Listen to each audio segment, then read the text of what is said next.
Hello everyone and welcome to my channel Good Morning Expat. My name is Bhor Dubey and I am the face of this channel Good Morning Expat, which aims to provide information to aspiring expatriates and international students who wish to come to Europe to work, study or even live over here. And today, in collaboration with our channel, we have organized this special live stream session for the lovely students of Panba International School. And at the outset, I would like to thank the principal, Mrs. Pratibha Mishra, for allowing us this opportunity to showcase this virtual field trip of the beautiful city of Milan. And I would also like to thank my dear friend, Miss Vaibhavi, for setting this up. So without further ado, let's start with a quick introduction of who am I and my support in this channel. So my name is Bor, like I said, and I am an academic consultant by profession. I have been living here in the city of Milan for the last 7 years, and I work in MIP Politecnico di Milano, which is the business school of the #1 technical university in Italy. And before this, I used to live actually in France. I studied there for my master's in international business, and I also used to work for a French business school earlier. But for the last 7 years, I have been here, and in total, I've had the experience of being here in Europe for the last 10 years. Recently, a couple of months ago, we started with this new initiative, which is this YouTube channel called Good Morning Expat, which, like I said, aims to create videos to give information to future expats and international students, foreigners from all over the world who aspire to come to Milan or in Europe at large. In this initiative, I am supported on the technical side by my dear friend, Mr. Sumant Sharma. Sumant, please step into the frame. Hello everyone, my name is Sumant and will be supporting Bho today with the tech side of the things. So just a few words from my side. So for the best experience, please watch the video in 720p, as that will give you, let's say, the highest quality possible. Since this is a live stream, there can be issues in any case. If it happens, we will inform you promptly on the chat box. So please stay tuned on the chat box and keep typing your questions, because I'll make sure that they reach Bhor and they get answered. So on that note, I will leave Bhor to continue with the rest of the session. Thank you so much, Sumant, and thank you for supporting us at the tech side. For any questions or comments, the chat window is here. Feel free to write to us. Okay, and this virtual field trip has been organized, of course, especially for the lovely students and their parents of the Panba International School, which is located in Mumbai and in India, India, which is also where I am from originally. And so I'm really happy and excited to interact with all the lovely students. I was already quite into the chat, which is quite funny and interesting, that was happening before the live stream kicked off actually. And I'm hoping to have quite an exciting time with all of you. And I'd like to thank you for taking the opportunity for taking the time to attend this session. At the same time, I would also like to thank all our viewers, all our followers and the subscribers who must have tuned into this live stream. So too much talking, let's get started with a quick overview of today's agenda. So we are going to quickly introduce the city of Milan. I'm going to give you some key facts about where Milan is and what's special about it.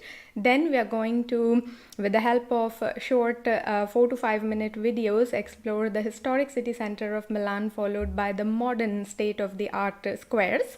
And we're also going to take a look at the natural escapes around Milan, where people can go for a day trip or a weekend trip, for example.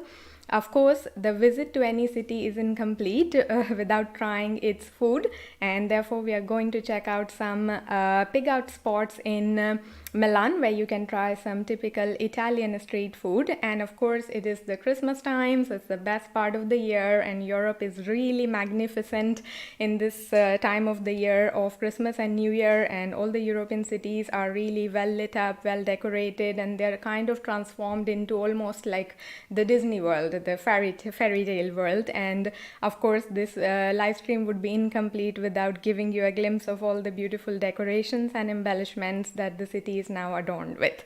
And of course, we'll be happy to take all your questions in the last part of this live stream. But of course, during any of the videos, during my conversation, feel free to write any questions that you would like in the chat area here. And let's begin with the first topic, which is what Milan is. What is the city like? So Milano, as it is called in Italian, is the most cosmopolitan, the most international, and the biggest financial, design and fashion hub of Italy. And when it comes to fashion and design, of course, it's the fashion and design capital of the world as well, only next to Paris. And it's based in the northern part of Italy, and it's the capital of the Lombardia region, which is the most industrially and commercially rich state or region of the country of Italy. And Milan is very close to the Swiss border, and owing to its location, it is very well connected to the different neighboring countries in Europe like Switzerland, Austria, and France, etc. In fact, you have direct train access to major cities in Europe, including Paris and Zurich, for example. This location gives it, of course, a competitive advantage. So if you are, for instance, a student, an international student, a foreigner, an expat who aims to work over here, you will have access to a lot of internship, job, employment and career opportunities, development opportunities, because of course it is the most international city of Italy, but it is also the most financially rich city as well. It produces, in fact, Lombardia produces the highest GDP per capita for the country of Italy. So it's very industrially rich in that sense. And Milan, according to me, is a metropolitan, cosmopolitan city, but it is not as crazy as other European capitals like Paris or London. So you have a very good balance in Milan in the sense that you get to have the best of both worlds. So on the one hand, you have access to opportunities that any metropolitan city should provide to you. But at the same time, like I said, it's not as crazy as other European capitals. The hustle and bustle in Milan is always under control. So for example, the transport system has only 4 metro lines, a 5th one coming up soon, and then a set of suburban train lines, but everything is really systematic and organized, and the size of the city also is kind of moderate. So it gives you a good balance. So you have access to all the opportunities that a metropolitan should provide you, but at the same time you don't lose your calm. So it's quite calm and easy to handle, and you don't have to always run around like you would in London or Paris, for example. So from that sense, it's quite you have your peace of mind in Milan, according to me. And of course, it's culturally rich. So you have the old world charm, the monuments with historic importance that you can visit, but it's also a very commercially developed city. So there are these new piazzas and squares, state-of-the-art high-tech infrastructure as well, and all of this we are going to take a look at soon. Okay, so let's start with the very first video that we are going to show you. That will give you the glimpse of the historic city center of Milan. And the historic city center, like for any other European capital, is a small area which is the traditional city, and then around that the entire city, the modern centers are built. And the historic center of Milan is located around the Milan Cathedral, or the Duomo di Milano, which is the main church, and this main square actually is really the center of the city, and around that the rest of the city is built up.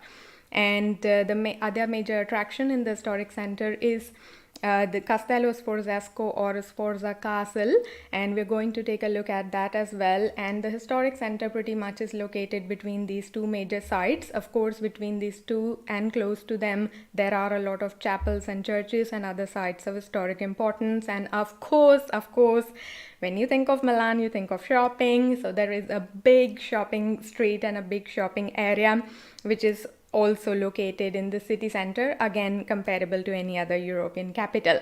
So without further ado, let's get started with this beautiful video, a slightly emotional one because it showcases the historic cultural heritage of Milan. So I hope you like it, and let's get started with it. In this video, I'm going to show you the most important historic sites in Milan, which you will definitely check out during your first week exploration of the city. And I'm standing right now in Castello Sforzesco, or Sforza Castle as it is called in English, which used to be one of the most large citadels in the 16th and 17th century. So let's check it out.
Just 13 minutes away by walk, you will reach the most famous monument in Milan.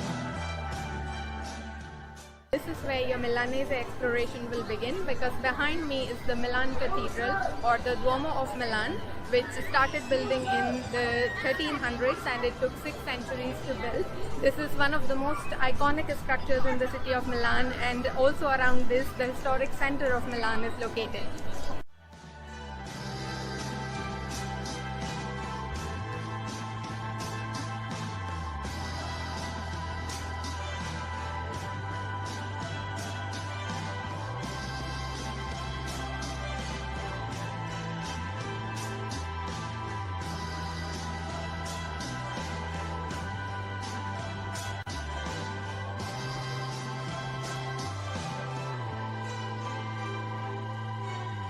So this is Galleria Vittorio Emanuele II, which is often claimed as the drawing room of Milan, and is also the oldest shopping mall in Italy. It houses a lot of luxury brands, including the Gucci Cafe, and also my favorite ice cream shop, which is called Amorino.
The Milano Centrale station is the city's main rail and metro hub, and it was built in 1931. This is where you will need to come if you need to take a long distance train connecting to other major cities in Italy as well as in Europe. And in front of the station you will find the Piazza Duca d'Aosta, which is surrounded by a lot of bars, hotels and restaurants.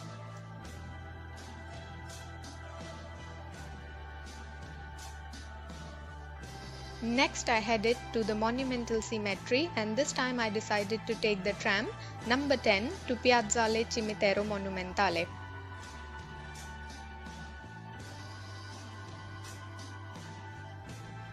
So right now I'm standing in front of the Monumental Cemetery, which is one of the two largest cemeteries in the city of Milan, the other one being the Maggiore Cemetery.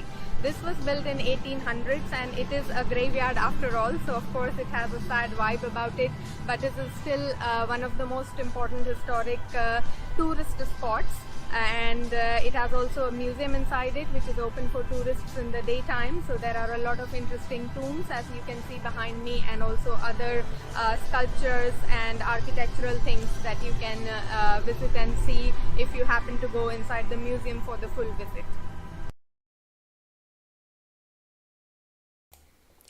Okay, so this was a quick exploration of the historic city center of Milan, but Milan is the most cosmopolitan city in Italy, and therefore of course it has very nice and modern high-tech infrastructure and buildings as well, and of course several skyscrapers that have been recently developed, and of course it's the most financially rich city of Italy. So the headquarters of the major MNCs in Italy are also located in Milan. So these new modern piazzas, piazza is the word for square, these new modern squares are the locations for the headquarters of these top companies which are based in Italy, of course with the headquarters in Milan. So now we are going to check out a few such modern centers that have been recently developed, and that's going to give you a glimpse of the state of development in terms of construction in Milan. And now let's check out our next video that's going to showcase that. So while Milan is full of traditional monuments having a cultural or historic significance, it is not far behind when it comes to modern state-of-the-art high-tech infrastructure like this that you can see behind me.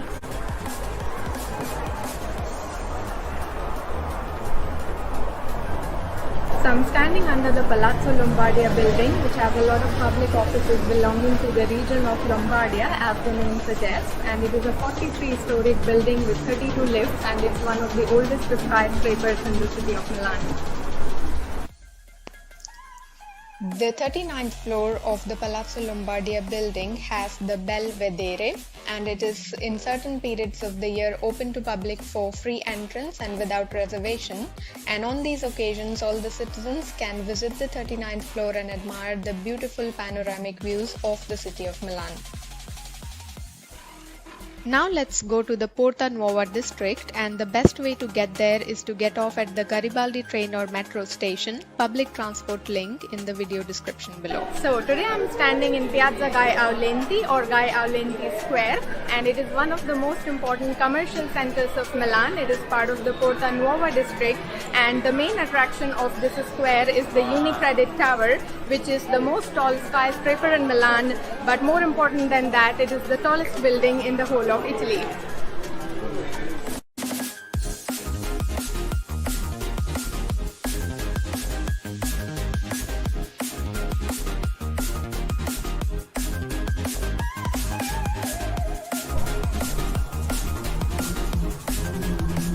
So as you walk around the piazza close to the Unicredit Tower, you will see what is called Bosco Verticale. Bosco Verticale in Italian means vertical forest. So the tall building that you see behind me with all the trees is called Bosco Verticale, one of the most sustainable residential and construction projects in Milan. In fact, it has more than 900 trees planted in the balconies of the different apartments.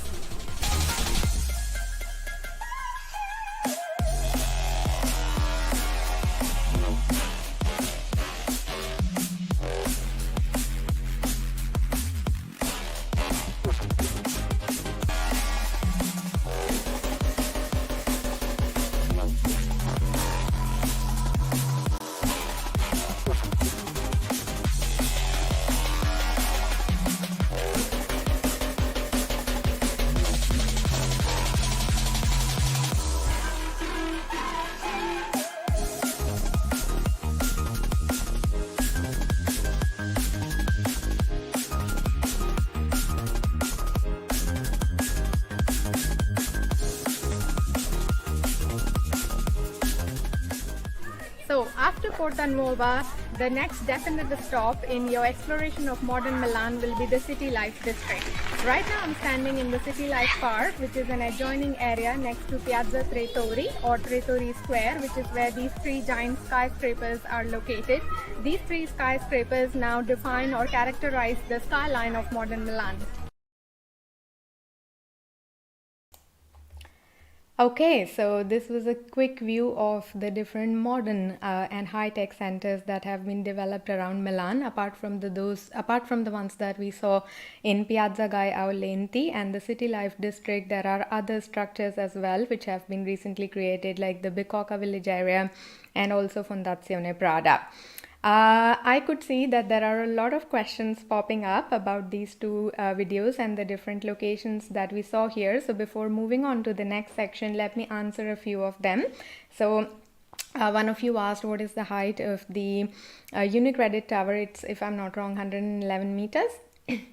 And when was the Opera House built? So the Opera House was built in the 1700s, and the language spoken in Italy, of course, officially is Italian, and Milan being an international city, English is widely accepted, especially in the work and educational arena. Okay, so I have pretty much answered some of the key questions that came over here, and thank you so much for all the lovely compliments that all the lovely and beautiful students are now posting. I'm glad that you find the place interesting. Well, these videos were shot a little bit earlier because of the COVID-19 situation. We cannot shoot everything on spot, and also given the technical constraints, but you can view our full videos on our channel by subscribing to it. You can see the link on the screen. My channel is called Good Morning Expat, and then I'll be happy to interact and connect with all of you on Instagram as well. So you can definitely add me there as well. Okay, let's now get started with the third and the next section, which is slightly different from what we saw so far. So the lake that you can see behind me is called Lago Maggiore, and it is the second largest lake in Italy.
Behind me you can see the main attraction of the city, which is the Lake Como itself, and it is one of the most important lakes in the Lombardia region, so let's check it out.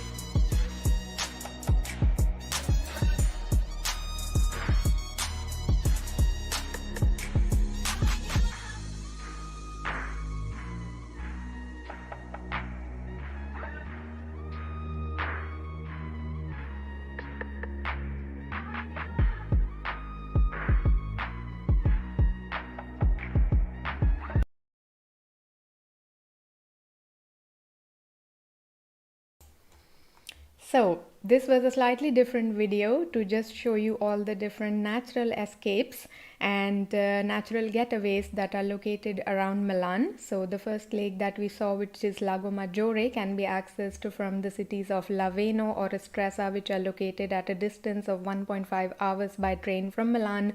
On the other hand, the Lake of Como is located at a distance of about 1 hour.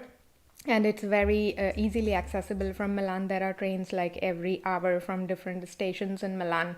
And some of you are asking me a very technical question about what is the depth of these lakes. I will surely research about it and let you know the answer.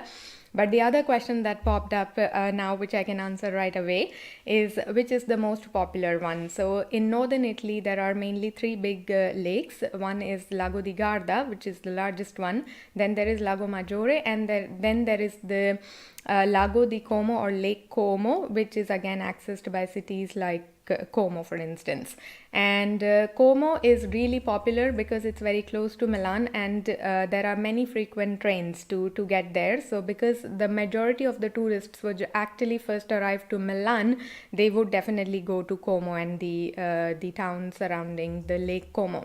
And then the other popular ones are, of course, Lago Maggiore or the Maggiore Lake, and the towns close to it are Laveno, Baveno, and Stresa, which is a very famous one. Okay, so these are all these. This was a quick look This was a quick look at the different natural escapes that are there around Milan. When you live in Milan, these are super essential, and there are many lakes that you can visit for a weekend trip, for example, or if you happen to be here for a week-long touristic trip, then it's nice to see the hustle and bustle of Milan, but to also have an opportunity to have some natural escape and admire natural beauty. So this was my quick compilation of the two big lakes around Milan, and both the cities through which you can access these lakes are located at the foothills of the Alps mountain range. So you get to have like a sneak peek of the Alps mountain range as well. And Lago Maggiore partly is also based in Switzerland, actually. Okay, now we will get started with our next topic, without which, like I said, any trip to any city or country will be incomplete. And that topic, of course, and that factor, of course, is food. Okay, so the Italian cuisine is world famous. I think it's one of the most popular cuisines in the world.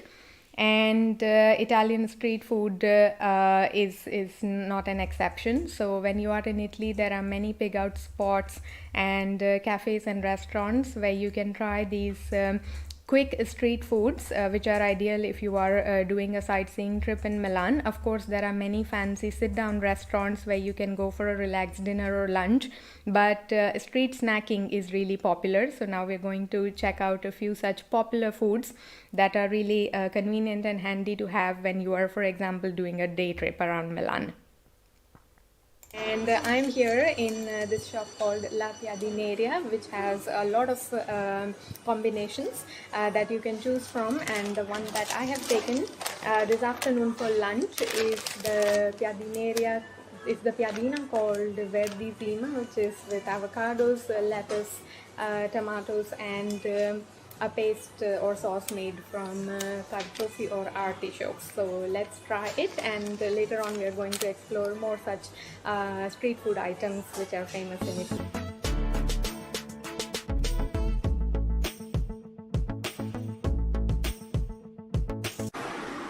So another interesting place to explore when you are discovering the typical Italian street foods would be the bakeries.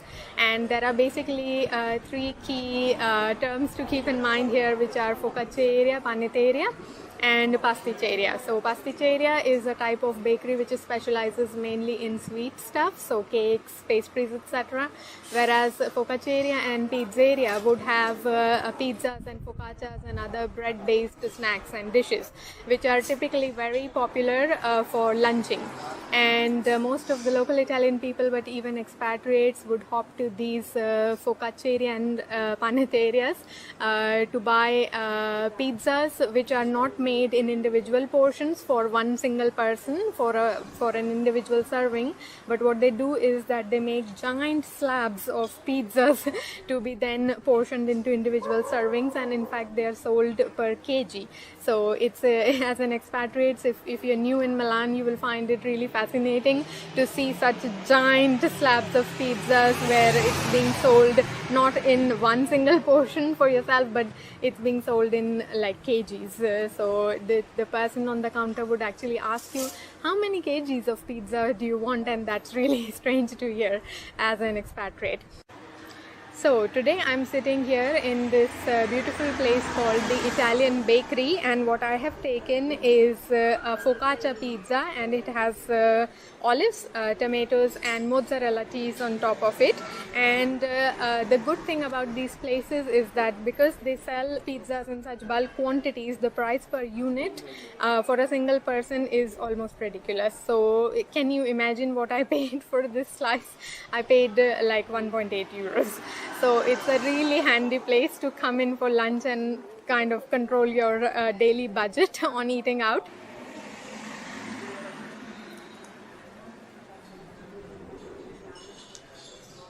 What nice.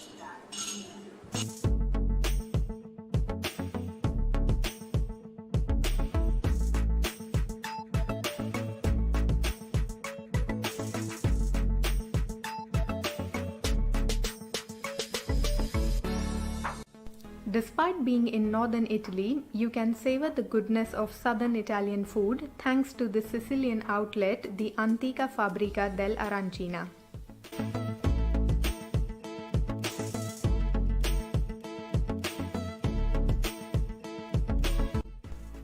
Arancina is a deep-fried rice ball coated with breadcrumbs, and it can have a variety of stuffings like tomatoes, cheese, etc. This place also features some world-famous sweet snacks from Sicily, including the cannolo, which is a deep-fried pastry roll filled with a creamy filling typically made of ricotta cheese and garnished with nuts. And here we can see a live demonstration of how it is made. Italy, of course, coffee is something really iconic when it comes to culture and lifestyle, and the best coffee of the world comes from here, although it's not the coffee beans are not grown in Italy, but the way the roasting is done in Italy is quite particular, and that gives birth to the world's best coffee. So we're going to have a sip of cafe macchiato, which is my favorite type of coffee, and cafe macchiato basically is an espresso, essentially with a few blobs of frothy milk. So let's go inside in this particular torrefazione called Torrefazione Ernani, and let's try to have a sip of my favorite coffee, which is cafe macchiato.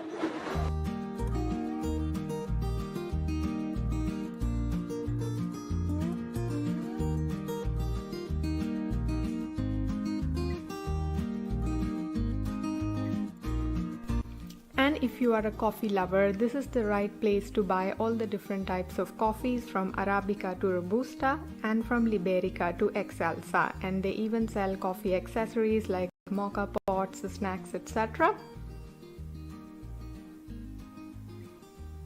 And now I am here giving it a shot.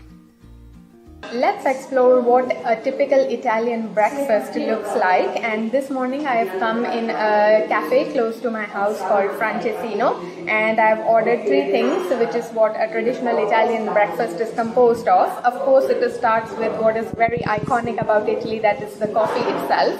And the coffee can be espresso, macchiato, cappuccino based on your liking. Then there is always some fruit component to make it healthy. It can be Macedonia, which is fruit salad, or in most cases it is freshly squeezed orange juice, which is what I have taken today. And then of course there is a carb or bread based component, and usually there will be brioche. So there are different types of brioches. Some filled with cream, jam, some are whole wheat, some are just bread based. I have taken the one filled with jam today, which is what I like. So this is a typical Italian breakfast, which is what you will begin every morning of yours when you're going to live in Milan.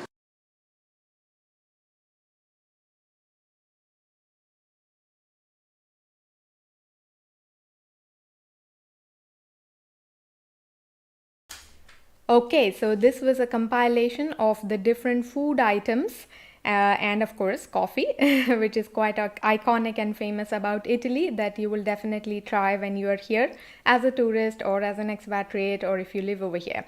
And I had some interesting questions popping up in the chat area, which I would like to answer before we move on to the next section. So I think the most active chat member here is Miss Arna, who has a comment about everything, and that's really nice. Thank you so much for watching the video so carefully, and please do ask your mummy to make you a nice cup of coffee. Okay. Next important question was if all of this is vegetarian. Actually, I am vegetarian myself, and that is true for, well, half of India, let's say. And it's one important factor that you do consider when choosing a tourist destination, or even a study or a work destination. So Italy is one of those countries where you will never have a hard time finding vegetarian food, because the cuisine itself is so balanced. The Mediterranean diet is supposed to be one of the most healthiest and balanced diet, and therefore you can get vegetarian options in every restaurant really easily. Even there are, in fact, now the trend is that the vegan restaurants, a lot of vegan options are now being introduced as well in most of the cafes, restaurants and bars, so you will not have difficulty finding the right type of food item to eat. It's really veggie friendly, Italy as a country, even traditionally, in terms of in terms of how the cuisine is designed. And somebody asked me the name of the cafe where I was. That cafe is called Torrefazione Ernani. Torrefazione basically is a roasting facility. So we saw in the video that Italy does not have any coffee plantations, so there are no coffee beans which are grown in Italy as such, but Italy produces or gives to the world the best coffee.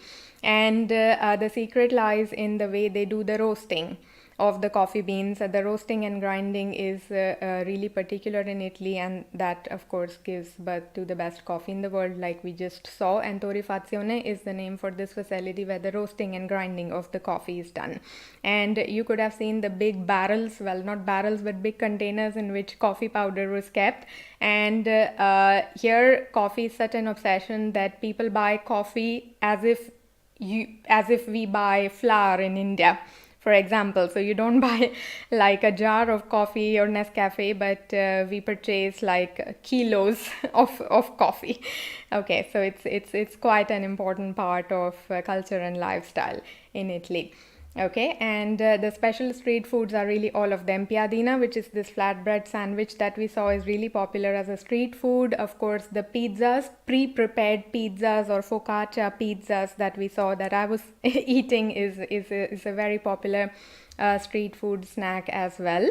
And another interesting question coming up actually is if there are any Indian or international restaurants in Milan. So I said in the beginning that Milan is a super international city. It's full of expatriates, people coming from all over the world, and thanks to that there is a lot of demand for international foods, including Indian foods. So there are a lot of really lovely restaurants based here in Milan, Indian, Middle Eastern, Persian, Lebanese, Chinese, a lot of them. There's a big Chinatown which has fantastic Asian food, for example, and I have a separate video on that you can check out as well.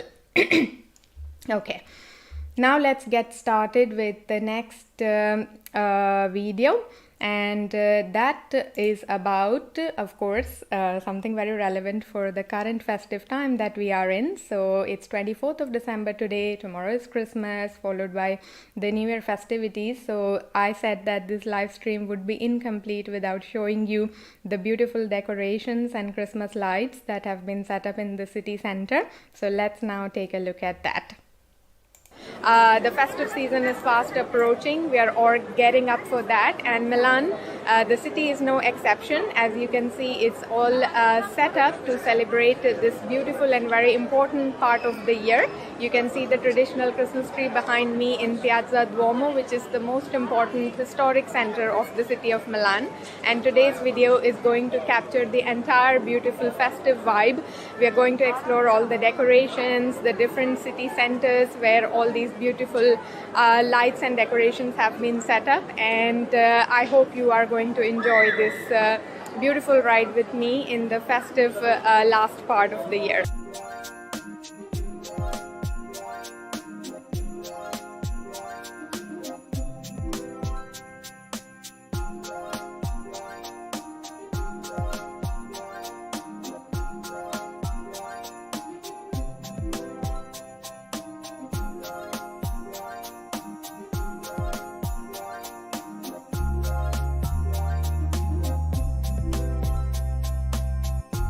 I took a short walk and came inside Galleria Vittorio Emanuele, which is situated right next to Duomo. And another iconic Christmas tree is set up here in this shopping square, a luxury shopping square famous in Milan.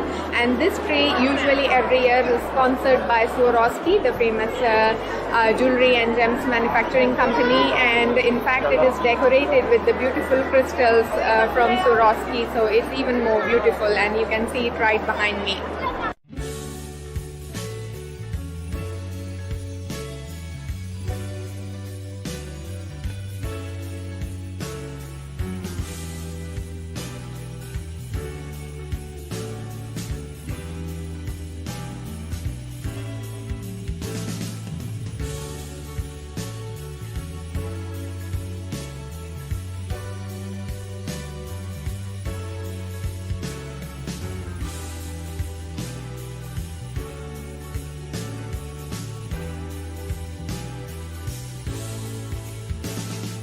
The vibrant Piazza Duomo, colorful and crowded even on a gloomy day like this. The main attraction being the giant Christmas tree, which is sponsored by a different company every year. This year it's sponsored by Coca-Cola.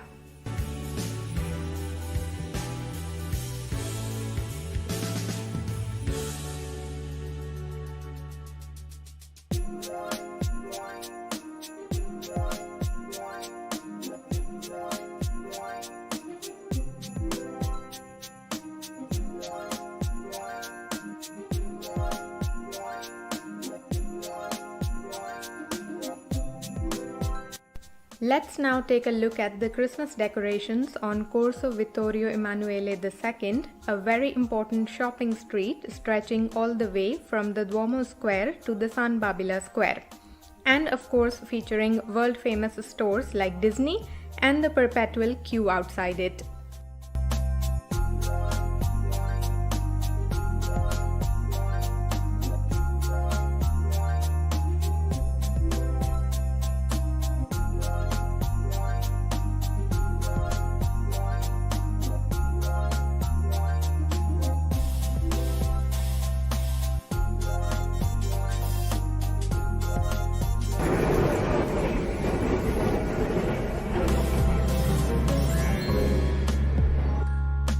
The lights with inspirational messages. Credi nei tuoi sogni, believe in your dreams. Non arrenderti mai, never give up.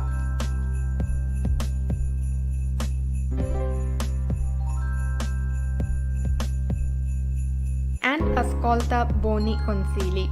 Listen to good advice.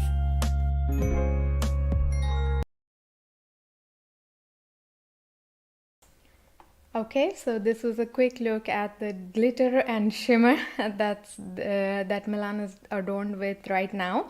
And like I said in the beginning, the European cities are a major attraction during Christmas because the different lights and decorations, embellishments are really beautifully done. The governments take these things really seriously because it's the most festive and important part of the year over here. So in fact, this is the time when the majority of the tourists from all over the world, from non-European countries, visit the different European cities, and Milan is not an exception. Somebody asked me when did I actually record this. So this was recorded about 10 days ago.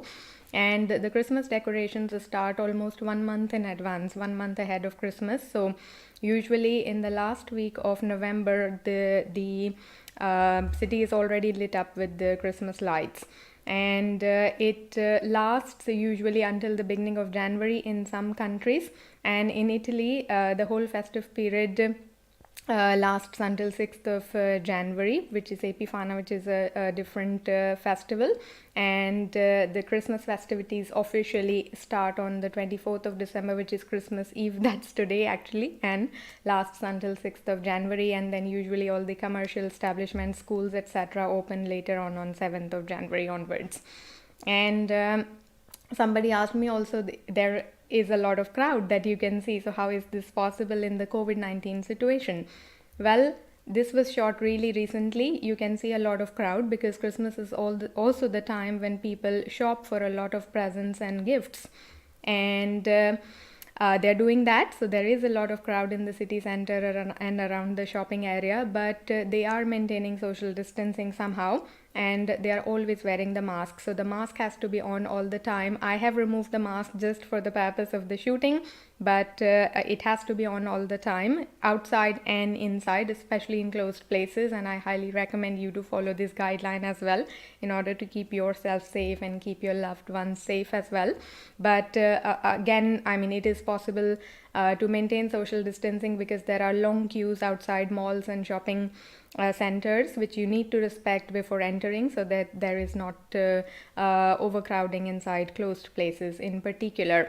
And I said that Christmas and New Year is the time when Italians, but everybody does a lot of shopping for presents, and it's worth noting that the city center of an area will have all the major brands where you can shop for, and the prices are a little bit higher, meaning the prices are the standard prices that any brand has to offer. But a standard practice, a common practice is also to go a little bit outside the city to the shopping villages. And there are many shopping villages around Milan, the Fidenza village, Franciacorta, and La Scala. There are many shopping, let's say, villages like these, which are dedicated areas where big brands have their boutique stores, but what you get there is often sold at up to 80% discount. So when you want to buy something really special, something of good quality, of a good branded let's say mark, then you go there to buy these items at a discounted price. And later on my channel there will be videos showcasing the shopping villages around Milan, which is quite an experience to witness. Okay, so on that we are done with this last section of Christmas decorations. I hope you liked it. There were some questions. I'm going to just answer some of them before we move to the next section. Well, with the next section is Q&As itself. So we will take all of them that have been popping up during all the videos, and let's get started with that now.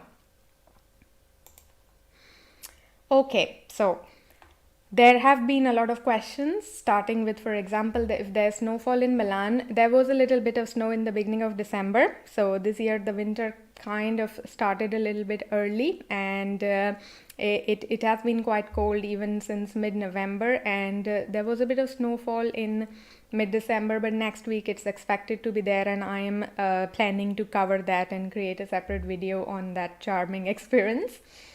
And usually during Christmas time, snow is expected, but the bulk would be around January. But Milan is a metro city. It's kind of like the average temperature here is hotter than other places in the outskirts. So there's not a lot of snow in Milan, to be honest. Okay, some people are asking me, where do I live? I live in Milan, of course. Okay. If there are any companies who have sponsored this, well, nobody has sponsored it.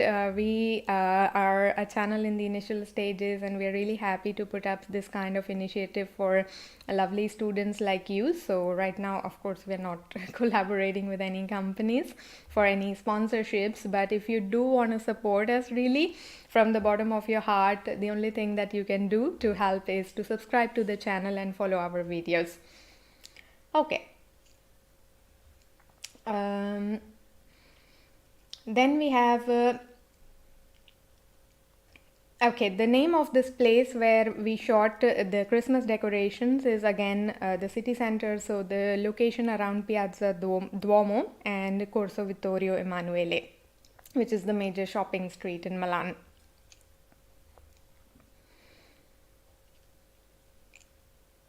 Okay, I believe with that we have covered most of the questions, and I'm going to take some final ones before we wind up this live stream. I will just interrupt you very shortly. Sure. There is a very interesting question also by Advika Avasti.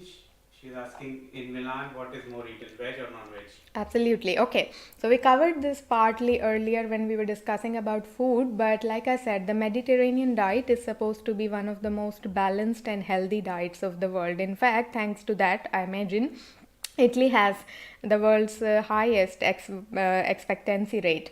And it has a good balance of veg and non-vegetarian items, and therefore you will not find it hard to find veggie options in any restaurant, cafe, or bar. And in fact, the amount of vegetables and fruits, like fresh things that are consumed over here, is way more than other European cities, other European countries, according to my experience, if you compare it to France or Germany, etc. Okay. Another interesting question is about the universities in terms of education. So I am really from the education sector, so I can talk about it for hours, but just to give you, let's say, a brief response, Italy has some of the best universities in the world. It has the oldest university in the world is located in Italy. And I, for example, come from Politecnico di Milano, so I work at the business school of Politecnico di Milano, and I can tell you that it's the #1 technical university in Italy. And apart from that, all the polytechnicos or the polytechnic of a certain city, Milan Polytechnic or Turin Polytechnic, they have world-class education, and of course their business school wings as well. And if you're looking at of course, English taught programs. If you come from India, there is a wide range of options available in every discipline, really. Our university, for example, is an engineering, design, and architecture university by origin, and where I work is the business wing, so we offer MBA and master programs in management. Okay, so the next question here is is Milan popular in Europe? It is extremely popular among European tourists and among non-European tourists as well, of course. But a lot of Europeans, for example, from the northern Europe, where it's really cold and the weather conditions are quite harsh, they come over here to spend their holidays, to enjoy the great food, the warmth of people. And okay. Another interesting question is about the language that is spoken in Italy. So, of course, Italian is the official language, so that is the main language in which everything is done. But like I said, English now is widely getting accepted, and other similar languages, Spanish, French, and German, are spoken by some people because they are neighboring countries, and therefore they are widely spoken as well. I can speak in Hindi, but for the purpose of this streaming, we just stick to English as the medium of the conversation, because we have, in addition to this group of students connecting from the Panba International School, we have a lot of other people connecting from all over the world, and therefore this stream is in English. All right. So this was mainly some of the questions that came up, and I'm really thankful for your interactive approach during this live stream. And a recorded version of this live session will be available soon after on our channel. So in case you missed any part of the live stream or any of the videos, you can tune in to the recorded version to check it out once again. And I will take one very last question, which is a very important one. So just before finishing, which is the student life in Italy. Okay. It's something that I am an expert on, let's say, so I will answer it. I am the student recruiter for MBA and master programs for the entire Asian, Middle Eastern, African, and Asia Pacific region, actually. And I meet a lot of students, and this is a very commonly asked question for me. And the answer is that Milan is one of the best cities to spend your student life in Europe. This is because the cost of living in Milan is really quite low as compared to many other European capitals like Paris or London. Of course, rents can be comparable because after all it is a metropolitan city, but the other things like price of a coffee, for example, local public transport, food, for instance, is really cheap as compared to other similar cities in Europe. For example, to give you a very concrete example, we saw the bar where I had coffee. It's the world's best coffee, I can guarantee you, and that you can get in any bar in Milan or in Italy, and the price of that coffee is €1. It is not more than €1. I think it's regulated by the government, and the same thing would cost at least 2.5 euros in Germany or in France, or even more in Switzerland or London, for example. So these kind of things really make a difference when you are a student, and student life is always on a budget, and therefore these things are quite important to consider in case in the future. I think all of you are school students. I can see very young kids also, but in the future, if you do plan to go to Europe for your future studies, then do consider Milan as an option, because in fact it's really cost effective when it comes to living expenses. Okay. All right, so perfect. Thank you so much, everyone, for all your lovely questions and for making this session as interactive as possible. I would again like to thank the principal, Mrs. Mishra, and my friend Vaibhavi for giving us the opportunity to set up this live stream. And I tried my best to show you as much as possible, but for the rest of the experience, do tune in to our channel, Good Morning Expat, the link to which you can see on top of the screen, and I will be really happy to connect with all of you on Instagram, so you can see my Instagram account name on the screen as well. So on that note, thank you very, very much everybody for this beautiful experience, the first for me, but I will really never forget it, because it was really nice to interact with all the lovely young students like you, and I wish you all the best for your future studies and career as well. And of course, a very Merry Christmas and a Happy New Year 2021.